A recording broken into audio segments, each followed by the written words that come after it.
SD Negeri 4 Metro Timur berdiri pada tahun 1937 yang pada saat itu masih di zaman kolonial Belanda. Kemudian selanjutnya setelah Indonesia merdeka diberi nama Sekolah Rakyat Yosodadi, kemudian Sekolah Dasar Negeri Yosodadi 1, dan pada sejak tahun 2002 menjadi SD Negeri 4 Metro Timur. Kemudian SD 4 Metro Timur terdiri dari ada 32 pendidik dan tenaga kependidikan. Peserta didiknya ada 485 peserta didik dan 18 kelas. Ada 18 rombongan belajar. Karena kelasnya, ruang untuk belajarnya kurang, maka ada kelas tanggung yang masuk jam setelah kelas 1 pulang, dilanjutkan kelas 2. Fasilitas yang ada di sekolah, ruang kepala sekolah yang saya tempati ini, kemudian ruang TU, ruang guru, ruang belajar tentunya RKB yang sudah saya sampaikan tadi, kemudian LRC untuk pembelajaran para guru, ruang perpustakaan, ruang usaha kesehatan sekolah, kemudian kantin sehat, musola, greenhouse, kebun sekolah, dan alhamdulillah WC guru dan WC peserta didik cukup. Kebun sekolah kami SD 4 Metro Timur ini, yaitu di lingkungan sekolah ini terdiri lebih kurang 30 macam tumbuh-tumbuhan atau jenisnya, yang mana yaitu tumbuh-tumbuhan di sini dan tanaman kami di sini kami rawat dengan melibatkan murid-murid kami dan para pendidik dan penjaga sekolah. Harapan kami ya lebih baik dari sekarang, yang bagaimana yang telah kita programkan untuk ke depan bisa menjadi sekolah ini maju, dan kegunaan tumbuh-tumbuhan itu untuk dimanfaatkan untuk macam-macam lah ya, kita gunakan untuk obat-obatan secara tradisional.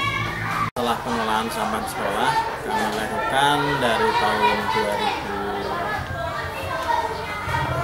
dari tahun 2006 ke sini, sehingga sampah-sampah yang ada di sekolah kami buat kompos. Jadi yang pertama bukan pembuatan kompos dulu, tapi pemilihan sampah dulu. Di sampah yang organik kami buat kompos, dan dibantu seluruh siswa-siswi yang ada di sekolah, dibantu juga guru, masyarakat juga ikut. Sudah menjadi kewajiban kami sebagai pembina Adiyata dulu, tapi sekarang sudah ke SSB dan Hati. Nah, harapan kami hal-hal yang seperti ini dapat ditindaklanjuti dan dapat dilestarikan dan dapat dijalankan oleh semua masyarakat maupun seluruh sekolah. Kantin sehat yang ada di SD 4 Metro Timur ini menurut saya sudah menjual makanan-makanan yang sehat, yang tidak mengandung zat pewarna. Kedepannya semoga kantin kami bisa lebih meningkat lagi dan bisa mengolah makanan lokal yang dari penampilannya bisa menarik sehingga membuat anak-anak ingin mencicipi dan membelinya. Program Sekolah Sobat Bumi yang sudah kita lakukan itu kita bagi beberapa kegiatan. Yang pertama adalah kantin sehat, kemudian untuk kegiatan pengelolaan sampah, dan yang akan datang ini karena ini merupakan program baru itu tentang kebun sekolah. Karena ini kebun sekolah yang sudah ada di tempat kita memang sudah hijau semua, tetapi memang belum tertata dengan rapi. Hanya kita tata supaya tanaman itu kelihatan hijau, penempatannya juga tidak secara berkelompok tetapi menyebar. Tapi untuk kegiatan-kegiatan yang akan datang, kita akan coba membuat kebun sekolah itu supaya lebih tertata rapi. Kemudian ada keterangan-keterangan tentang tanaman-tanaman tersebut, supaya proses pembelajaran anak-anak bisa memahami tanaman-tanaman tersebut, namanya, kemudian kegunaannya dan sebagainya. Dari pertama kita sudah mendapatkan program yaitu tentang keanekaragaman hayati yang digabung dengan pengelolaan sampah dan kantin sehat. Di tempat kita yang pertama kita melakukan proses pemutaran film di kelas-kelas. Jadi ada 17 kelas.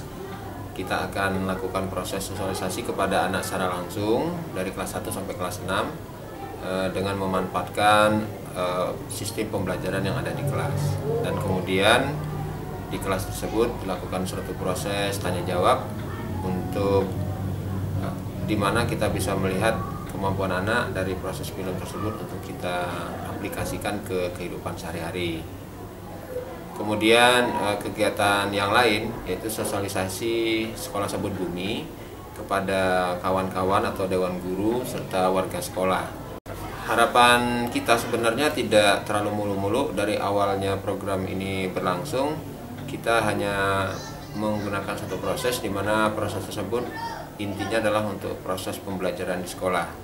Dan harapan kedua, di mana kita bisa memanfaatkan fasilitas yang ada di sekolah ini untuk menunjang proses pembelajaran, pengetahuan kita, dan kita bisa memanfaatkan kondisi lingkungan menjadi lebih sehat, lebih asri, dan lebih hijau.